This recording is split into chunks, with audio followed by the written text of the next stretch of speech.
महोदय, इस समय भारतवर्ष के सामने बहुत प्रकार की जटिल समस्याएं हैं और यह ऐसा समय है जब सबसे यह अपेक्षा की जाती है कि आप सदा भारत की सुरक्षा और उसकी उन्नति के लिए कटिबद्ध होंगे।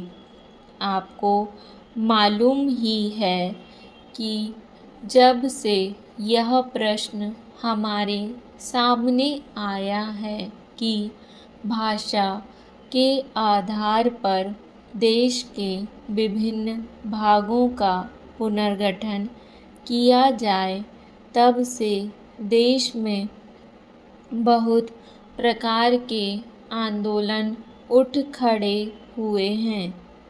सरकार ने जनता की इच्छा और मांग को देखते हुए उसके लिए एक विशेष आयोग नियुक्त किया और यह आशा की जाती थी कि उसकी जो कुछ भी सिफारिशें होंगी वे सबको मान्य होंगी और आपस के मतभेद के लिए कोई स्थान न होगा।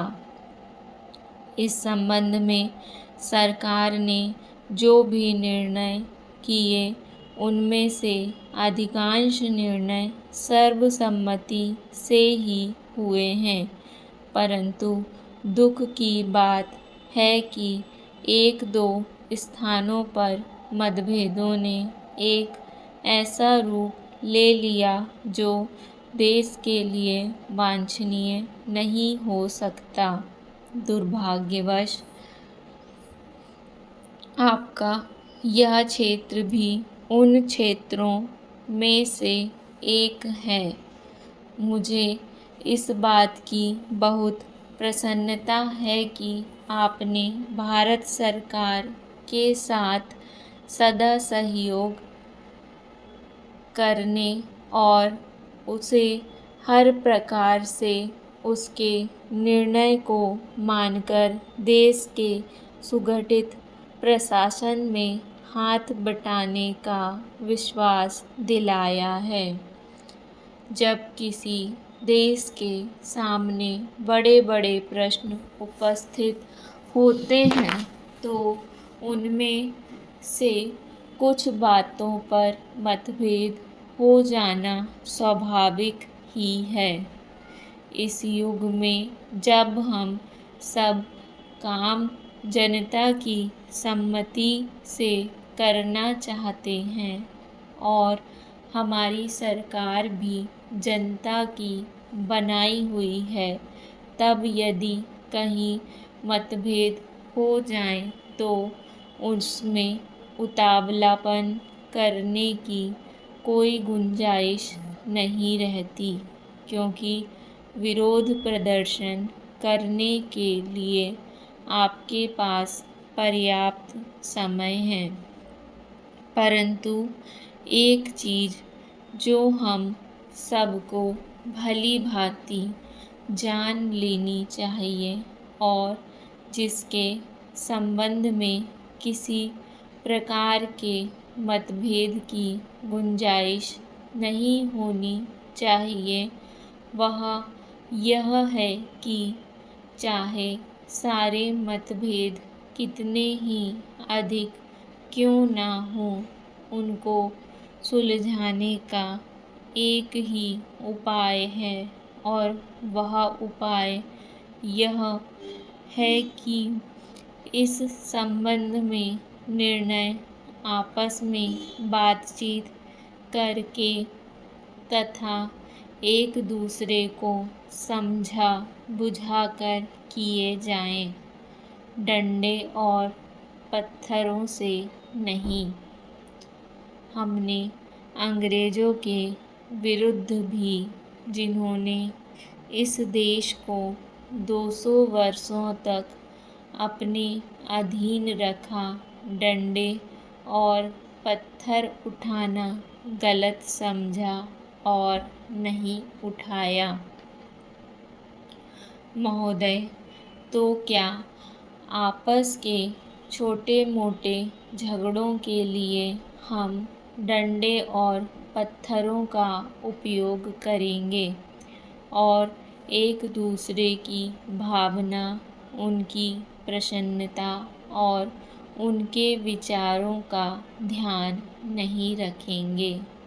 मैं जानता हूँ कि जिस समय इस योजना के विषय में विचार हो रहा था और रुपए पैसे की कमी के कारण कुछ लोगों को इस बात का संदेह था कि इसको किया जाए या नहीं, उस समय राजस्थान और मध्य भारत ने करोड़ों रुपए जमा करके अपना उत्साह प्रदर्शित किया।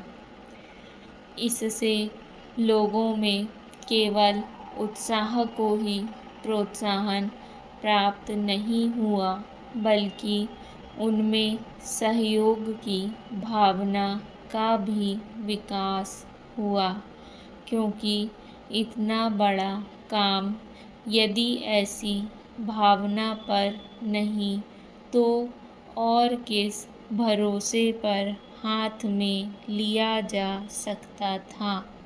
मैं चाहता हूँ कि आप में से प्रत्येक इस काम को अपना काम समझे और इसमें यथाशक्ति सहायता करे और इसको पूरा करा दे।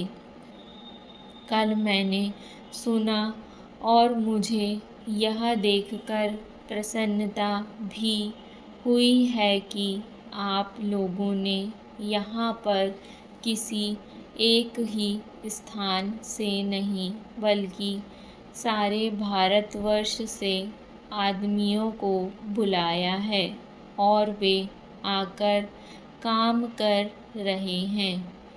बहुधा ऐसा होता है कि ऊंचे ऊंचे पदों पर बड़े बड़े अधिकारी दूर दूर से आते हैं, पर जो काम कठिन समझा जाता है उसको स्थानीय लोग ही करते हैं। इसके विपरीत मैंने यहाँ यह भी देखा कि केवल ऊंचे पदों पर ही नहीं, बल्कि पत्थर तोड़ने तथा पत्थर काटने जैसा ठेठ मजदूरी का काम, जो कठिन काम होता है, मद्रास से लोग आकर कर रहे हैं। यह हर्ष की बात है। वे तो मजदूरी के लिए ही आए हैं, परंतु इतनी दूर से आने जाने में उनको सारे देश का ज्ञान हो जाएगा और जितने दिन वे यहाँ रहेंगे उनका यहाँ के लोगों से प्रेम और संपर्क पैदा हो जाएगा, जो सारे देश के लिए अत्यंत आवश्यक है। यह देश इतना बड़ा है और इसके निवासी इतने अधिक हैं कि जब तक सब राज्यों के लोगों का परस्पर थोड़ा बहुत परिचय कराने का विशेष प्रयत्न नहीं किया जाएगा, तब तक सबका सहयोग नहीं मिल सकता।